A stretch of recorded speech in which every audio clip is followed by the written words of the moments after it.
Hello friends, अथब success point के YouTube channel पे आप लोगों का स्वागत है। सबसे पहले आप लोगों को नव वर्ष की बहुत बहुत शुभकामनाएं। और जैसा कि नव वर्ष में हम लोग अक्सर करते हैं कि कुछ न कुछ संकल्प लेते हैं अपने व्यवहार में परिवर्तन करने का, अपने लक्ष्य को प्राप्त करने का। आप लोगों ने इस वर्ष भी ज़रूर कुछ न कुछ संकल्प लिया होगा। तो हमारी तरफ से, अथर्व सक्सेस पॉइंट की टीम की तरफ से आप सभी को बहुत बहुत शुभकामनाएं, जिससे कि आप लोग अपने संकल्प को पूरा करने में सफल हों और अपनी सफलता सुनिश्चित कर सकें। दोस्तों, जैसा कि आप जानते हैं, आज हम बात करेंगे समीक्षा अधिकारी, सहायक समीक्षा अधिकारी 2020 या 2021 कह सकते हैं, जिस नाम से भी आए, कि वैकेंसी बहुत जल्द आने वाली है। इस महीने में उसका विज्ञापन आ जाएगा और आप लोग फॉर्म भरेंगे, उसके बाद तैयारी शुरू कर देंगे। और जैसा कि ये सूचनाओं से पता चल रहा है कि ये परीक्षा जो है बहुत ज़्यादा विलम्ब से नहीं होगी। ये परीक्षा पीसीएस के एग्ज़ाम से पहले हो जाए, यानी कि मार्च अप्रैल में भी संभावित हो सकती है। हालांकि कैलेंडर भी आने वाला है तो और स्पष्ट हो जाएगी चीज़ें। तो विज्ञापन तो आने वाला है, तो निश्चित है। तो हम लोग अपनी तैयारी शुरू कर दें और अपनी सफलता को आप लोग सुनिश्चित कर सके। इसलिए अथब सक्सेस पॉइंट की तरफ से सहायक समीक्षा अधिकारी की परीक्षा में आप लोगों के लिए पूरा सहयोग किया जाएगा, चाहे वो जीएस के स्तर पे हो या फिर सामान्य हिंदी के स्तर पे हो, प्री के स्तर पे हो या मेंस के स्तर पे। ठीक है, तो आप लोगों को इस परीक्षा की पूर्ण तैयारी कराई जाएगी। तो आज हम चर्चा कर लेते हैं इस परीक्षा को लेकर के। दोस्तों, जैसा कि पता चल रहा है कि सीटें इस परीक्षा में 2020 से 21 में सीट बहुत ज़्यादा तो नहीं है जितनी उम्मीद की जा रही थी कि चुनावी वर्ष है, इसलिए बहुत ज़्यादा सीटें आएंगी इस वैकेंसी में। लेकिन बहुत ज़्यादा की संभावना नहीं है, लेकिन बहुत कम भी नहीं है। वही 350, 400, 500 के आसपास में सीटें रहेंगी, तो कम नहीं है। आपकी सफलता एक पद से भी होगी। अपने परिश्रम को आप एक पद के लिए बढ़ा कर चलिए, उसी अनुसार परिश्रम करिए। तो आज हम इस पर चर्चा करते हैं, क्या इसके विज्ञापन हैं, क्या इसके प्रारूप हैं, परीक्षा का क्या, किस तरह से परीक्षा में क्या पूछा जाएगा। तो हम इस पर विस्तृत चर्चा कर लेते हैं और कल से लगातार तैयारी शुरू कर सकते हैं इस पर। दोस्तों, जैसा कि सबसे पहले आप जानते होंगे कि समीक्षा अधिकारी, सहायक समीक्षा अधिकारी में 2 स्तर पे परीक्षा होती है। सिलेक्शन का जो प्रोसेस है 2 स्तर पे है। पहली प्रारंभिक परीक्षा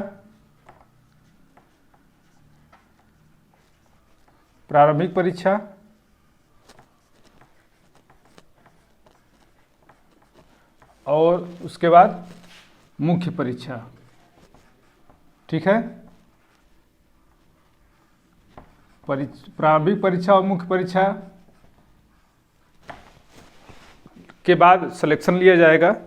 और इसमें साक्षात्कार की प्रक्रिया नहीं अपनाई जाती है, केवल प्रारंभिक परीक्षा और मुख्य परीक्षा के आधार पर ही चयन किया जाता है। तो प्रारंभिक परीक्षा अर्हता प्राप्ति के लिए होती है, इसके नंबर्स इसमें नहीं जुड़ते। सारा दारोमदार संरक्षण का मुख्य परीक्षा पे होता है। ठीक है, लेकिन प्रारंभिक परीक्षा मुख्य परीक्षा से भी ज़्यादा महत्वपूर्ण है, क्योंकि पहले इसको पास करने के बाद ही जो है आप मुख्य परीक्षा तक पहुँचेंगे। तो आज हम प्रारंभिक परीक्षा के सिलेबस पे चर्चा कर लेते हैं, उसके बाद मुख्य परीक्षा की भी चर्चा कर ली जाएगी। पहले प्रारंभिक परीक्षा की चर्चा करें, उसके बाद हम लोग अपनी तैयारी को दिशा दें। तो आइए चर्चा करते हैं। प्रारंभिक परीक्षा में 2 पेपर होते हैं। पहला पेपर जो होगा वो, जैसा कि आप जानते हैं, सामान्य अध्ययन का होता है। सामान्य अध्ययन की लगातार भूमिका हर परीक्षा में बनी रहती है, इसलिए इसमें भी होना इसका लाजमी है। तो सामान्य अध्ययन के कितने प्रश्न होते हैं? टोटल 140 प्रश्न होते हैं। 140 प्रश्न सामान्य अध्ययन से होंगे। और जो दूसरा पेपर होगा आपका, वो सामान्य हिंदी का होगा, सामान्य हिंदी का। और इसमें जो है टोटल 60 प्रश्न पूछे जाएंगे। ठीक है, तो प्रारंभिक परीक्षा 2 स्तरों में होगी। पहला सामान्य अध्ययन का पेपर होगा, 140 प्रश्न पूछे जाएंगे। सामान्य हिंदी का प्रश्न पत्र होगा, उसमें 60 प्रश्न पूछे जाएंगे।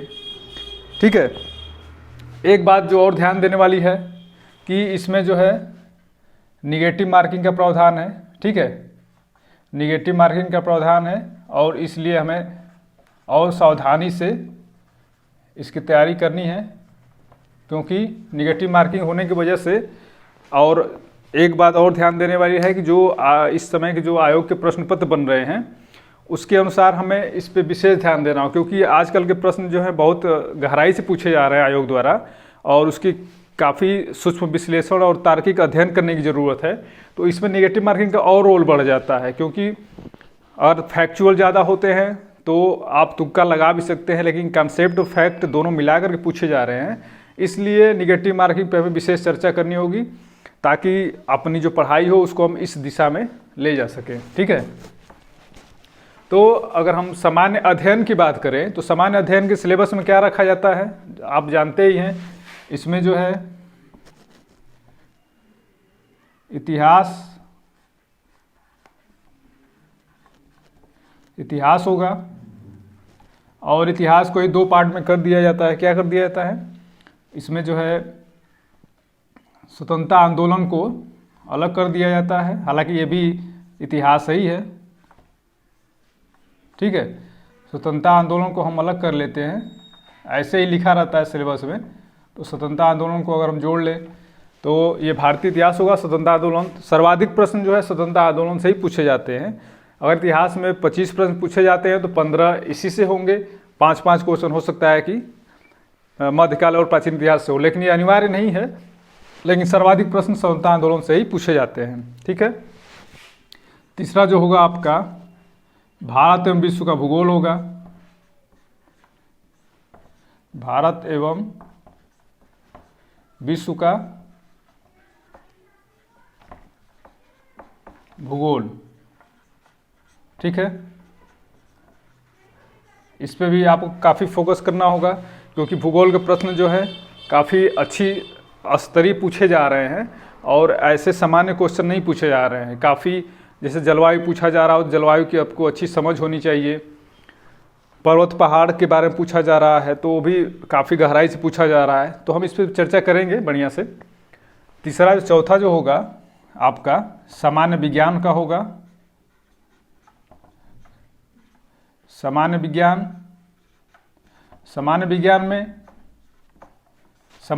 में आपका जीव विज्ञान, भौतिक विज्ञान एवं रसायन विज्ञान, इसके साथ साथ कंप्यूटर के प्रश्न भी होते हैं, तो इसको सब विज्ञान के अंतर्गत ही आप रख सकते हैं, तो ये पूछे जाएंगे।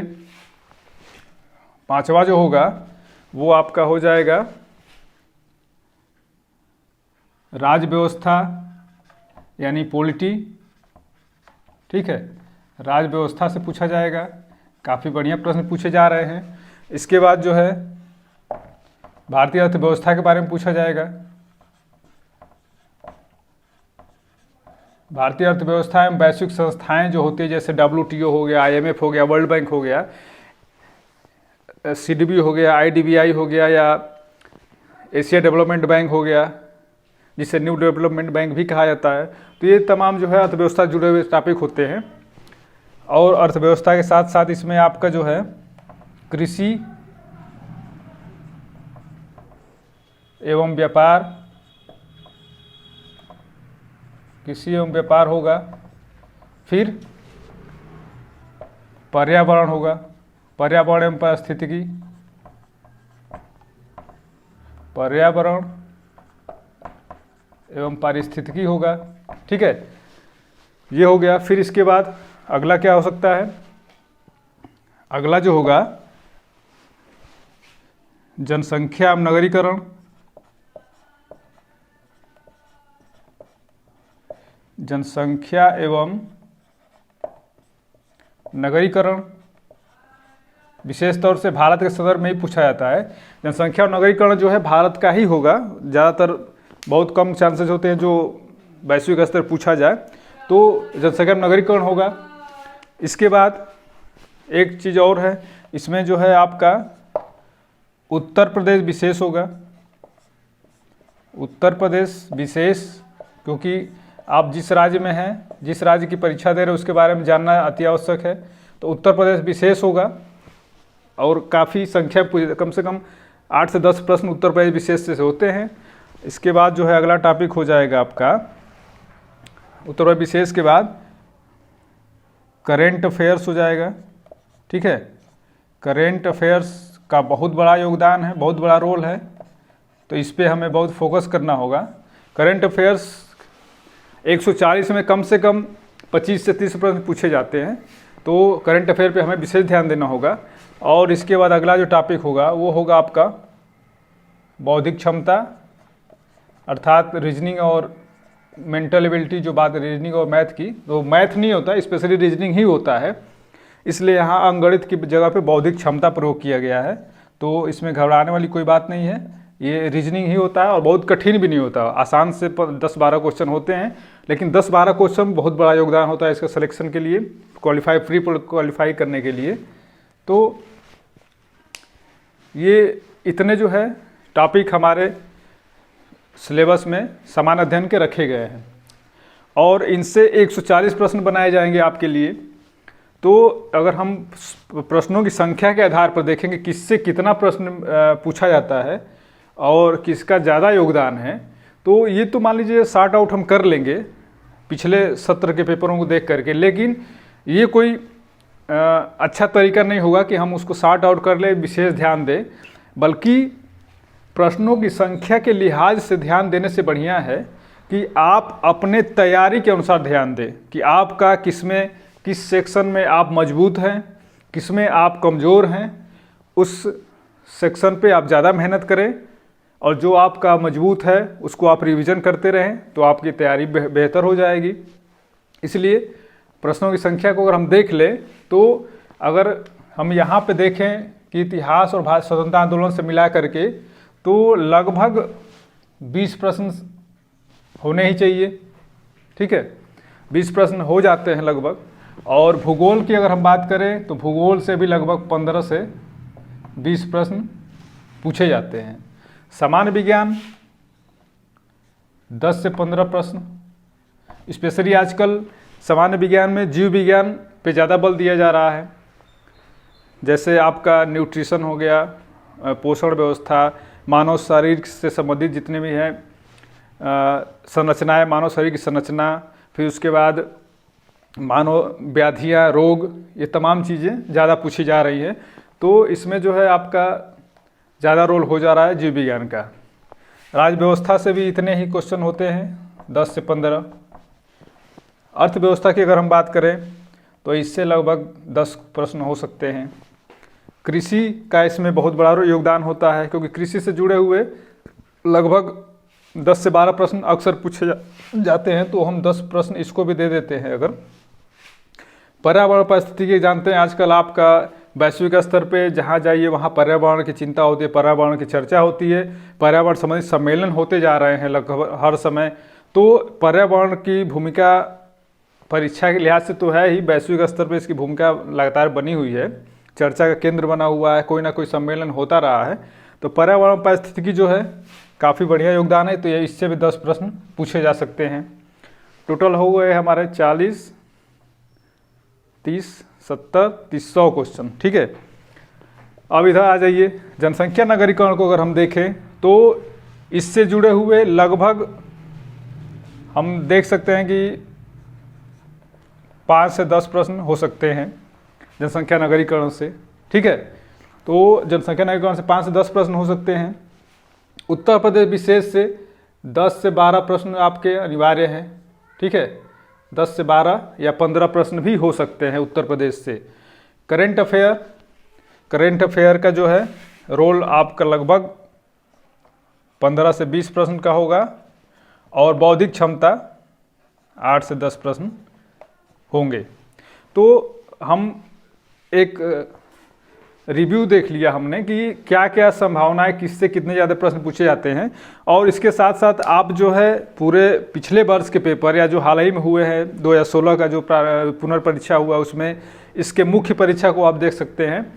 तो मोटे तौर पे अगर हम देखें तो प्रश्नों को पूछने का जो क्रम होगा वो ऐसा ही होगा क्यों, और इसके साथ साथ हम ये देखेंगे कि प्रश्नों के साथ साथ प्रश्नों की प्रकृति जो है निरंतर बदल रही है। आयोग पहले की तरह अब पुराने प्रश्नों को जो बार बार लगभग 60% जो प्रश्न होते थे वो रिपीट होते थे, तो उससे आप पहले के प्रश्नों को पढ़ लेते थे तो काफ़ी फ़ायदा मिलता था। लेकिन अब जो है वैसा नहीं हो पा रहा है, क्योंकि अब जो है आयोग निरंतर अच्छे प्रश्न बनाए जा रहे हैं, आयोग द्वारा पूछे जा रहे हैं। तो हालांकि रिवीजन पहले के प्रश्नों का बहुत अनिवार्य है, उसका कितना भी ये नए प्रश्न बने तब भी 40-50% प्रश्न आपको अगर आप पढ़ें हैं तो उससे जुड़े ही रहेंगे, भले थोड़ा सा परिवर्तन करके आएँ, लेकिन रिवीजन का महत्व तो हमेशा रहेगा पूर्व के आए हुए प्रश्नों का। उससे आपको प्रश्नों की प्रकृति समझ में आएगी। ठीक है, तो इसको आप ध्यान में रखिएगा कि कैसे क्या प्रश्न पूछे जाते हैं।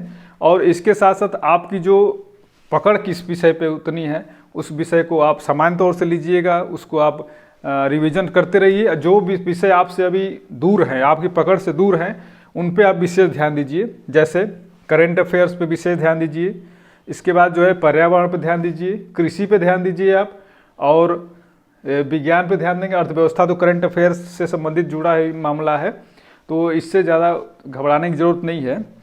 तो इन सब पे आप विशेष ध्यान दीजिए और अभी से शुरुआत कर दीजिए, क्योंकि परीक्षा बहुत ज़्यादा विलम्ब होगा तो मार्च या अप्रैल में हो सकती है परीक्षा, संभावित है। और जल्द ही कैलेंडर आ जाएगा आयोग द्वारा, तो और स्पष्ट हो जाएंगी चीज़ें। और इसके बाद हम हिंदी में अगर बात कर लें तो हिंदी को देख लेते हैं कि हिंदी में क्या क्या पूछा जाता है। ठीक है, तो हिंदी को भी हम समझ लें, क्योंकि हिंदी से होने से प्रारंभिक परीक्षा में आपको काफ़ी सहूलियत मिल जाती है।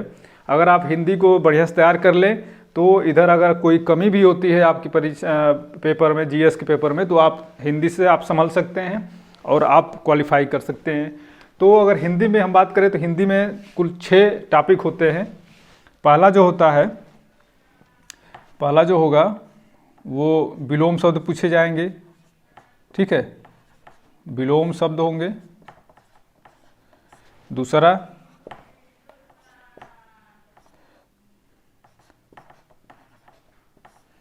तत्सम,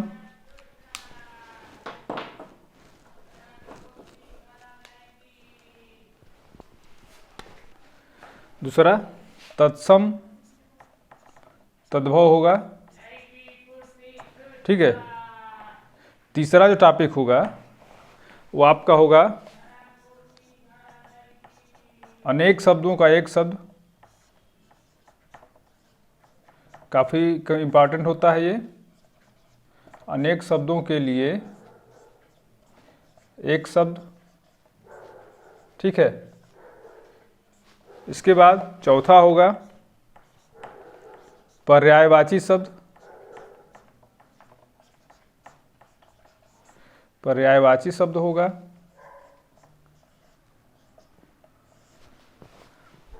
पांचवा विशेषण विशेष्य होता है। ये भी काफ़ी महत्वपूर्ण होता है और काफ़ी अध्ययन की ज़रूरत पड़ती है, विशेषण विशेष। ठीक है, इसके बाद छठवां जो होगा वाक्य एवं वर्तनी अशुद्धि। ठीक है, ये आपके 6 टॉपिक होंगे हिंदी में। क्या होगा, विलोम शब्द पूछा जाएगा, तत्सम तद्भव या तद्भव तत्सम जो कह लीजिए। अनेक शब्दों के लिए एक शब्द पूछे जाएंगे, पर्यायवाची शब्द पूछे जाते हैं, विशेषण विशेष्य होता है और वाक्य एवं वर्तनी अशुद्धि होती है। ठीक है, ये 6 टॉपिक होते हैं और सबका जो है जो नंबर हैं बराबर हैं। सबसे जो है 10-10 प्रश्न पूछे जाएंगे, सबसे एक बराबर 10-10 प्रश्न जो है पूछे जाएंगे आपसे, यानी कुल 60 प्रश्न होंगे और 6 टॉपिक से 10-10 क्वेश्चन एकदम बराबर पूछे जाएंगे। इसमें कोई भी भेद नहीं होगा, सारे प्रश्न 10-10 पूछे जाएंगे। और हिंदी में जो विशेष ध्यान देने वाली बात है, विलोम शब्द बहुत सावधानी से आप बचपन से ही पढ़ते आ रहे हैं विलोम शब्द को, तो बस उसी तरह से आप इसको रिवीजन करते रहेंगे। तत्सम तद्भव तत्सम भी आपका रिवीजन का ही है, इसको भी बस पढ़ते रहिए, आपका रिवीजन होता रहेगा और कुछ ज़्यादा समझने की जरूरत नहीं है। अनेक शब्दों के लिए एक शब्द, ये भी याद करने वाली चीज़ है, आपको निरंतर आप देखते रहेंगे याद हो जाएगा। पर्यायवाची शब्द भी कोई समझने की बात नहीं, कठिन नहीं है, आराम से आप तैयार कर सकते हैं। विशेषण विशेष और वाक्य एवं वर्तनीय शुद्धि, इन दोनों पे थोड़ा सा ध्यान देने की जरूरत है, अभ्यास की ज़रूरत है, बहुत ज़्यादा कठिन नहीं है। विशेषण विशेष और वाक्य वर्तनीय शुद्धि कोई कठिनाई नहीं है, बस इस पर अभ्यास की ज़रूरत है। इनका आप रिवीजन करते रहें, पूर्व के आए हुए प्रश्नों को देखते रहें और आपका जो है ये पूरी तरह से तैयार हो जाएगा। कोई इसमें सिद्धांत नहीं है, बस आपको पढ़ना है। विशेषण विशेष से थोड़ा सा समझने लायक चीज़ है, वो अथर्व सक्सेस पॉइंट के यूट्यूब वीडियो पे विशेषण विशेष से जुड़े हुए वीडियो पड़े हुए हैं, वो आप देख सकते हैं और आप अपनी तैयारी कर सकते हैं। वाक्य एवं वर्तनीय शुद्धि का अभ्यास कराया जाएगा और काफ़ी बढ़िया से कराया जाएगा। अभ्यास तो सबका कराया जाएगा। तो ये हमारा ये जो है हमारा समीक्षा अधिकारी, सहायक समीक्षा अधिकारी का सिलेबस है प्रारंभिक परीक्षा का। 200 प्रश्न टोटल पूछे जाएंगे, 140 जीएस और सामान्य हिंदी से 60 प्रश्न होंगे। और ये हमने आपको प्रारूप बताया कि किससे क्या पूछा जाएगा, हिंदी में बता दिया हमने। अगर मुख्य परीक्षा की बात करें तो मुख्य परीक्षा जो है, मुख्य परीक्षा लिखित हो जाएगी। इसमें क्वालिफाई करने के बाद आपको मुख्य परीक्षा देनी होगी। उसमें जो है एक पहला जो प्रश्न पत्र होगा सामान्य हिंदी का, वो परंपरागत प्रश्न होगा। उसमें आपसे सारांश पूछा जाएगा, पत्र लेखन होगा, मुहावरा होगा, परिभाषिक शब्दावलियाँ होगी जो प्रशासन से जुड़ी शब्दावलियाँ हैं, ये प्रथम प्रश्न पत्र में होगा। द्वितीय प्रश्न पत्र जो है आपका ऑब्जेक्टिव हिंदी जो है, ये 60 प्रश्न पूछे जाते हैं हिंदी से, उसमें से एक टॉपिक ये जो है पर्यायवाची शब्द वाला, ये टॉपिक हटा दिया जाएगा। बाकी ये 5 टॉपिक सेम होंगे और सेम इसी तरह से आपसे इसी प्रारंभिक परीक्षा की तरह ही जो है 30 प्रश्न पूछे जाएंगे। 5 टॉपिक होगा, एक टॉपिक से 6 प्रश्न पूछे जाते हैं, ठीक है। और 30 प्रश्न पूछे जाएंगे, 2 नंबर का एक प्रश्न होगा। और सामान्य अध्ययन का प्रश्न पत्र वैसे ही रहेगा जैसे प्रारंभिक परीक्षा में होगा। प्रश्नों की संख्या जो है 120 हो जाएगी, जो 40 आती थी 140, वो 120 हो जाएगी, ठीक है। उसके बाद एक पेपर होगा, वो निबंध का होगा 120 नंबर का।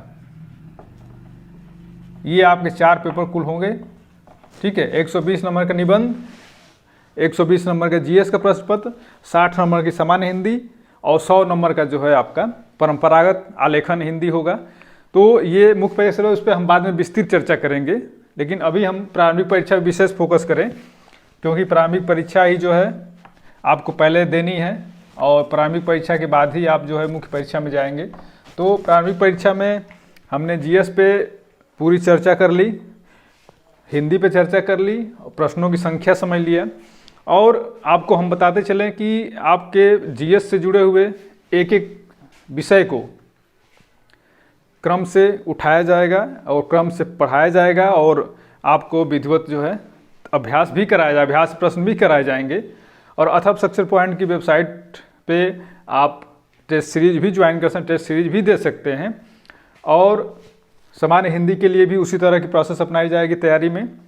इसके साथ साथ एक बात और हम बता दें, अथर्व सक्सेस पॉइंट को शॉर्ट में एएसपी कहते हैं। तो एएसपी के द्वारा पब्लिकेशन भी चलाया जाता है। तो एएसपी पब्लिकेशन के द्वारा जो नोट्स और किताबें जो आपको उपलब्ध हो जाएंगी, वो सामान्य अध्ययन समीक्षा अधिकारी के साल पेपर प्रश्न पत्र जो है, पूर्व के आए हुए सारे प्रश्न पत्र एकदम 2016 मेंस के तक, जीएस के और हिंदी के प्रश्न पत्र मिलेंगे आपको। तो ये किताबें आपको मिल जाएंगी। आप एएसपी पब्लिकेशन किताबें ले सकते हैं, उससे अपनी तैयारी को बेहतर कर सकते हैं।